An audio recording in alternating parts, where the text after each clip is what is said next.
Welcome back to Shem's Universe. So today, guys, I'm just posting a bonus video just because it's the number one trending thing right now is the Jupiter-Saturn conjunction. There's a lot of rumors around it with people saying they're going to get superpowers, with people discussing that it could be the signification of the end of the world, whole bunch of stuff. From our perspective on this channel, what we're going to talk about, though, is the numerology behind it. The last time this really happened, of course, they're saying was 1620. The major one that people could see, though, was in the early 1300s, which was approximately 800 years ago, give or take. So what we're looking at here is the two planets. The date itself is important, yes, but the planet is even more important. We have Saturn, which is the planet of justification, the planet of time, controls air as well. A lot of people don't know that. And then you have Jupiter, which is, of course, a very good planet for money, prosperity. It's the biggest planet in our universe. It actually radiates its rays back on the sun. It doesn't actually absorb the sun's rays like every other planet does. So these are the two biggest planets in our universe, and they have a huge influence on everybody's life, no matter what life path or whatever you are. So particularly for you guys, so you know from now, if you are a life path 3, this is a very special day for you. If you are a life path 8, this is a very special day for you. The reason why is because these are the planets that are actually close by you in your proximity. And if you actually put something in your brain today as a goal, as a purpose, it's going to be amplified by those planets. They're going to absorb that, your thoughts, because our thoughts are a higher vibration. Just like you can turn your TV on with a converter, your thoughts are also sending out vibrations to our universe as well and receiving things like an antenna. So what you want to do today is actually write out what you actually particularly want if you are one of these life paths, and you will attain it. If you are another life path, do not feel like you're left out of this. What this particularly means is the age of a new millennium. Of course, this also marks the age of Aquarius, which is awareness. But what you need to look out for particularly is the signs from the universe. If you're thinking about something, you see a sequence of numbers like 222 or 333 today, that probably means that in this new millennium, you will be able to attain your said focus or goal. So today, no matter what life path you are, because these are both very highly powerful planets in regards to manifestation, you should be writing out a plan, and after today, planning on executing it and putting a timestamp on it. Remember, Saturn's the planet of time, god of time, right? Kronos was the god of time. We have Shani, which still represents the god of time. No matter Eastern or Western philosophy, you're still going to get the same thing from Saturn. Saturn is also the end of the week. When you look at Saturday, it's Saturn day. It's the end of a week. So what you're saying today is, I'm going to begin something as a new beginning, but you're also ending things. So if you have a toxic relationship, end it today. If you have people in your life that are draining you, end that today.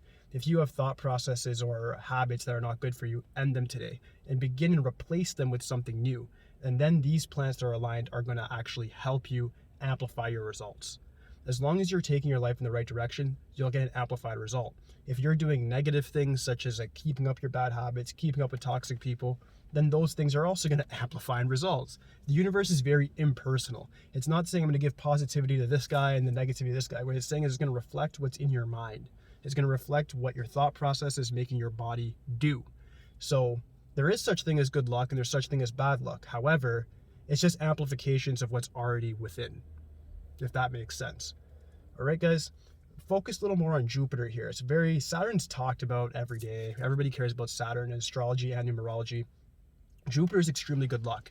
When we look at Eastern numerology, Jupiter is known as the planet for the Lord of Divas, which means the prosperous ones, the people of godliness, the people that take initiative, the people that enforce our laws.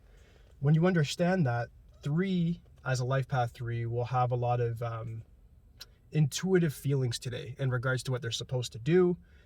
They're going to have more stress resilience than normal within their entire lifetime now, because this marks a new millennium where these planets are aligned and different people are going to now have stars aligned, which gives them good luck. So the people that are going to have stars aligned, I'm sorry to say it, is life path 3, life path 8. The other planets and other life paths, yes, you will have, of course, good luck or bad luck. But if you are one of these life paths, this is a very special day for you. And this is more like your New Year's than the actual New Year's. So look at this as a day to actually take initiative, find out what you want, and execute that plan. Jupiter can definitely help you do that. And the fact that Jupiter is probably the most positive planet, that's why it influences the number 3, which is the creative child in most archetypes in numerology.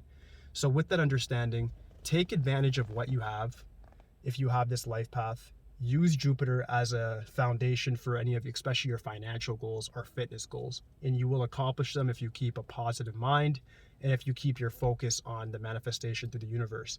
Instead of resisting reality, what you want to do is let reality work through you. So what I'd recommend is, if you are a life path 3 today in particular, try to make your mind stop thinking and allow the universe to do the thinking for you.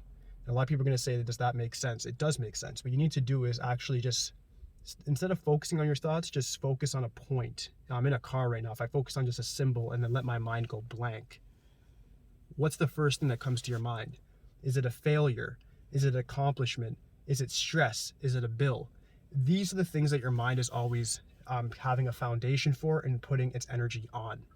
Whether that's good or bad is up to your own judgment after that, but that's going to lead you to the foundation of what you need to change in your life first.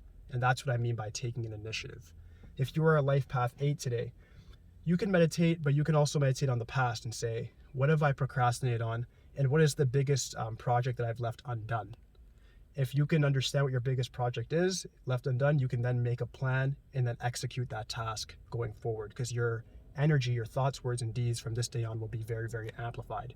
So there is a superpower to it, but not quite what people think, where they're going to be floating in the air or flying around. It really means that your energy, your manifestation abilities from your spirit will now be propelled and amplified, and you'll be able to get things that much faster.